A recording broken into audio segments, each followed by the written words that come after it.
What's up, Scrappy peeps? It's Del from Inkie Quill, and I've got a really sweet little layout today. So this is a bit mixed media-y, and I'm digging out my paints. Now these are the Dilutions paint pots, and I've come up with this new technique that I really am loving, and it's so easy. So you just grab a fat paintbrush. I grabbed this one, I think I got it from Spotlight. It was really, really cheap, and I'm just doing some short brush strokes in different colors. I didn't even wash my brush properly. And then I'm adding some white, and a lot of people ask how I come up with the color combos for the backgrounds that I pick.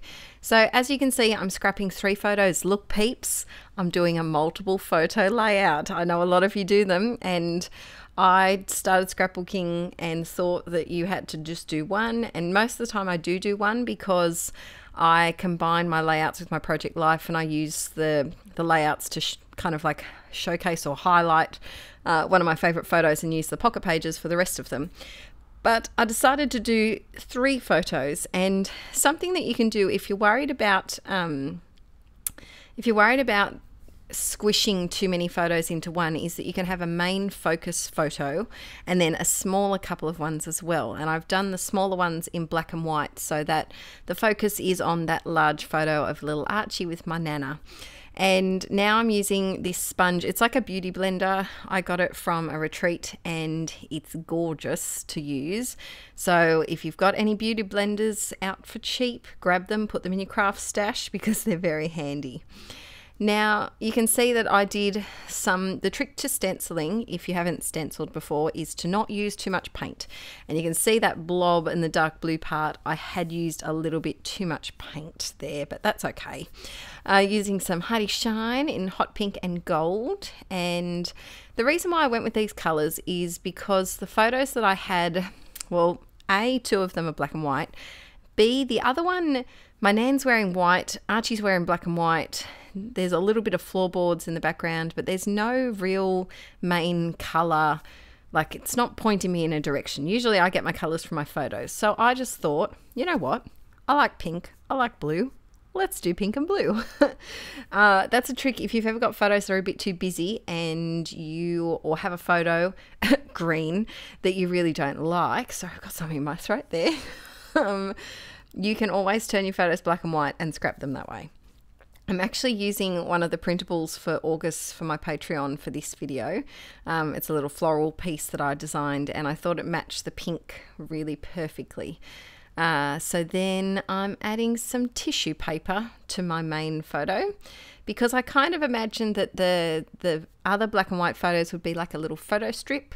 And so I'm just matting my photo with some tissue paper just to give it a bit of extra softness. And I don't know why, but things like tissue paper and doilies and fabrics, it all reminds me of my Nan. She used to be an avid sewer, and so I just associate kind of like textury stuff with her. I don't know why. It just reminds me of her.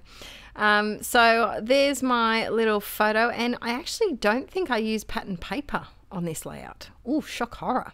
I decided to bump it up with a bit of craft foam so that it stands out compared to the little black and white photos. So I just grabbed my craft foam from, I think these ones were just from Hot Dollar, my local $2 shop here.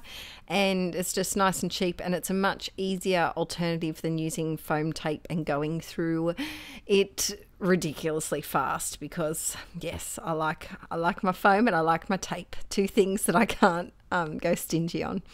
So I'm using double-sided tape here because I had fought with my ATG and was waiting for Aaron to help me fix it. And I decided to add a little bit more tissue paper because really, in life, you can't have enough tissue paper, can you? This pink just went perfectly. This was off a present that I got from someone sometime.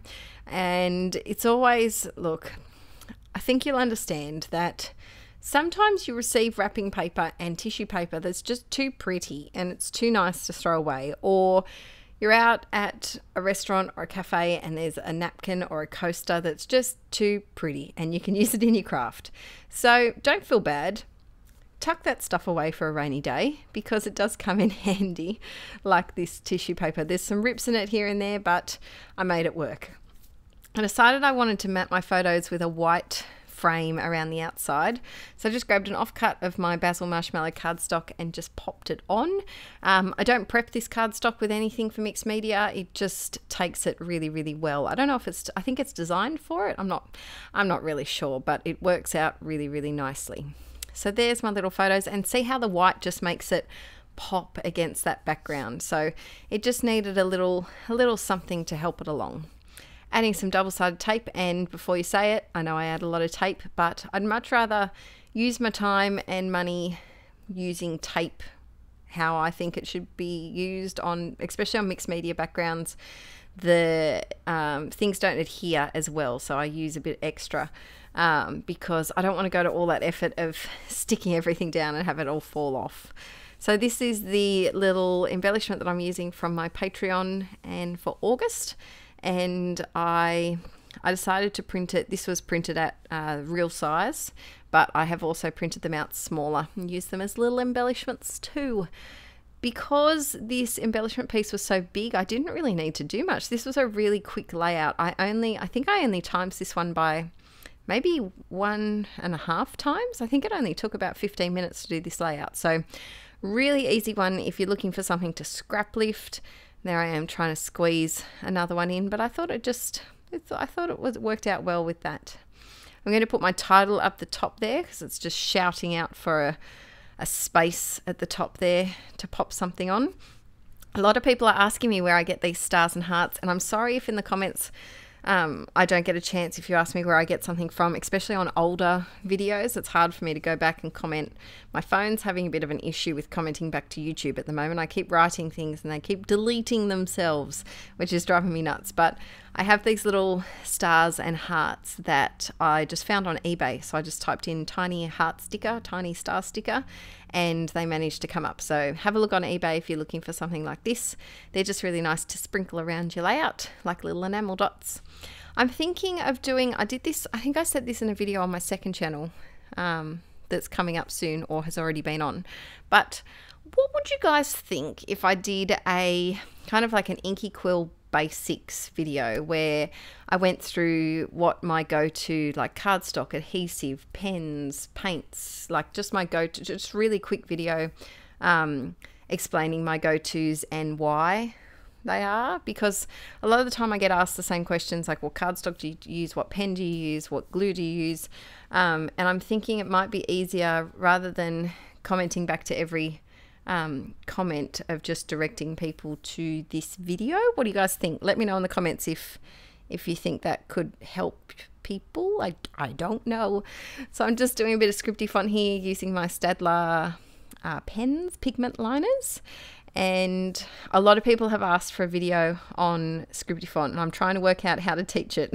So leave it with me. I don't really know how I learnt it, so I have to work out how to teach it before I can teach it to you. Added a bit of journaling down the bottom, and I'm all done. So this is just a really nice moment between Arch and my Nana. These little moments I think are important to document. And just the look on his face just shows how happy he was. And I love the way she's just looking at his fingers like in amazement. I really love these photos. So thanks for joining me today, guys. And if you enjoyed this video, please give it a thumbs up. And if you'd like to see more scrapbooking layouts, I'd love to hear from you. And I'll see you all next time. Bye.